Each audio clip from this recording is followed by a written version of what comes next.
క్రైస్తవ్యంలో ఉన్న మరో బాధాకరమైన విషయం ఏంటంటే మనకట దిష్టి తగులుద్దట. అన్యజనుల్లో కొంతమందికి మూఢనమ్మకం ఉంది. మనకి దిష్టి తగులుద్దని దిష్టి తీయటం, దిష్టి గుమ్మడికాయలు బయటపడేయడం, ఇవి వాళ్ళకు ఉన్నటువంటి విశ్వాసాలు. క్రైస్తవ్యంలో కూడా చాలామంది వీటిని కంటిన్యూ చేస్తూ మనకి దిష్టి తగులుద్దన్నా, అమ్మో పిల్లాడికి దిష్టి తగిలేసింది, అందుకే నీరసం వచ్చేసింది, జ్వరం వచ్చేసింది. అమ్మాయి అందంగా చీర కట్టుకుని బయటకు వెళ్ళింది, పచ్చ కామెరలు కళ్ళు కదండి, కళ్ళు చూసేసాయి, కళ్ళు పడిపోయాయి. కన్ను దిష్టి చాలా ప్రమాదకరం అట. అది పడిపోయిందట. అది పడిపోయేసరికట లోపల ఉన్నటువంటి గ్లూకోజ్ లెవెల్స్ అన్నీ తగ్గిపోయి, షుగర్ లెవెల్స్ అన్నీ తగ్గిపోయి, వీక్ అయిపోయి కళ్ళు తిరిగి పడిపోయిందట. ఇవి మన వాళ్ళందరూ నమ్ముతున్నారు. దిష్టి తగిలిందంటే అమ్మో దిష్టికండి రాతి గోడలే పగిలిపోతాయండి, కన్ను దిష్టి అంటే ఏమనుకుంటున్నారు, చాలా ప్రమాదకరం అది అని చెప్పేవాళ్ళు కూడా లేకపోలేదు. ఇవి మనందరి మూఢనమ్మకాలు తప్ప కన్నుల వల్ల దిష్టి తగలడం అనేది ఏం ఉండదు.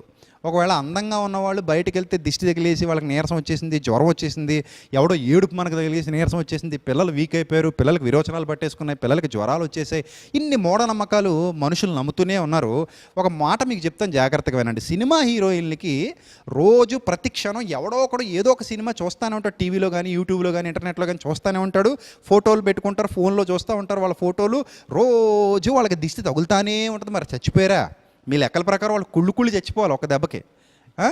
ఎంత దిష్టి తగులుద్ది వాళ్ళకి, సినిమా హీరోయిన్లకి, సినిమా హీరోలకి. వాళ్ళ పిల్లల ఫోటోలు కూడా ఫేస్బుక్లో, యూట్యూబ్లో, వాట్సాప్లో షేర్ చేస్తూ ఉంటారు, ట్విట్టర్లో పెడతా ఉంటారు.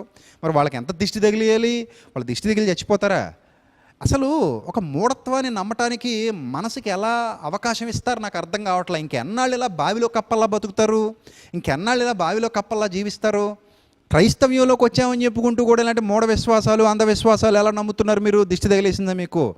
పెళ్ళికండి చాలా అందమైన సూట్ వేసుకున్నాడండి మా అబ్బాయి, ఆ దిష్టి తగిలేసి ఆ ఫోటోలు చూసేసరికి దిష్టి తగిలేసింది అని ఫోటోలు చూపించొద్దు, వీడియోలు చూపించొద్దు, బయట ఫోటో పెట్టొద్దు, మా పిల్లాడు చాలా అందంగా ఉంటాడు బయటకు చూపించొద్దు, ఇలాంటి పిచ్చి ఆలోచనలు కలిగి బ్రతుకుతున్నారు తప్ప దిష్టి ఏ ఉండదు. అర్థమవుతుందా?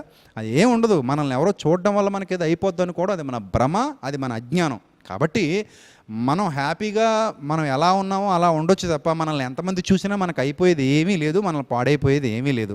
ఎవడో మనల్ని దిష్టి కళ్ళతో చూస్తే దిష్టి తగులుతుంది అనుకునేది అబద్ధం, పచ్చి అబద్ధం. మన కన్ను మోసాన్ని, సాతాను సంబంధమైన ఆలోచనల్ని తీసుకోకుండా, చీకటి సంబంధమైన ఆలోచనలు కలిగి లేకుండా మన కన్ను తేటగా ఉంటే మన దేహమంతయు తేటగా ఉంటుంది. మన కన్ను వెలుగుమయమై ఉంటే మన దేహమంతయు వెలుగుమయమై ఉంటుంది. అర్థమవుతుందా? కాబట్టి దిష్టికి గుడ్ బై చెప్పండి. మీరు ఆ మూఢనమ్మకాన్ని విడిచిపెట్టి హ్యాపీగా బతకడం అలవాటు చేసుకోండి. సరేనా? జాగ్రత్త.